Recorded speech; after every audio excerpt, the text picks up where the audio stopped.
more than likely there are going to be at least a few items of contention between you and your wife during your divorce. However, if you're dealing with someone who has a toxic personality, the divorce process can turn into an all-out battle. Dwayne Ellison runs a website and YouTube channel dedicated to helping people survive a narcissistic divorce with kids.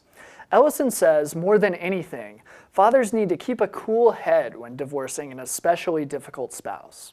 When a father is initially going through a divorce, especially if it turns into a toxic divorce, one of the things you really have to do is you have to remain calm. And I know that's kind of hard to do whenever you're thinking about the stress and anxiety and the significantness of what's going on, but remaining calm and responding rationally to whatever's coming down at you is critical in the beginning of this.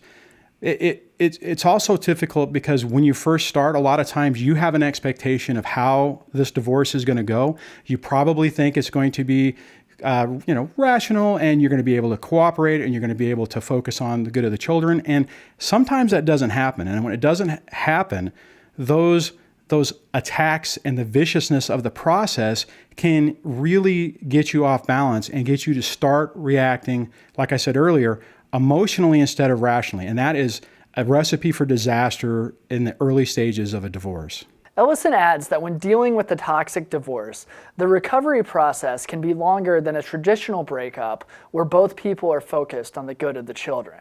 The problem with that is what typically some people might be able to recover in a couple of months, maybe 6 months.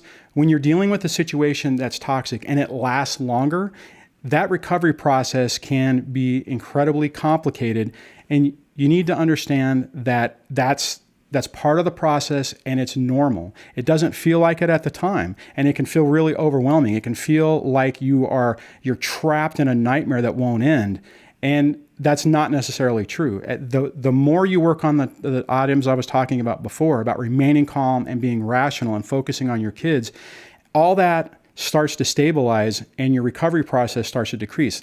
Unfortunately, even with that, you could be looking at a 1 to 2 year time frame, or potentially even longer, depending on the relationship, before you really feel better on this. But that's okay. You need to look for the micro improvements that you're experiencing as you're going through this and you're building your relationship with your kids and your foundation, and recognize that so that you don't get totally sucked into the chaos that can ensue after a toxic divorce. For more tips from Ellison, visit his website at dadsurvivingdivorce.com or check out his YouTube channel or Facebook page. You can also find many articles with tips to help you through every stage of the divorce process on dadsdivorce.com. That'll do it for another episode. I'm Sean Garrison, editor of dadsdivorce.com. Thank you for watching.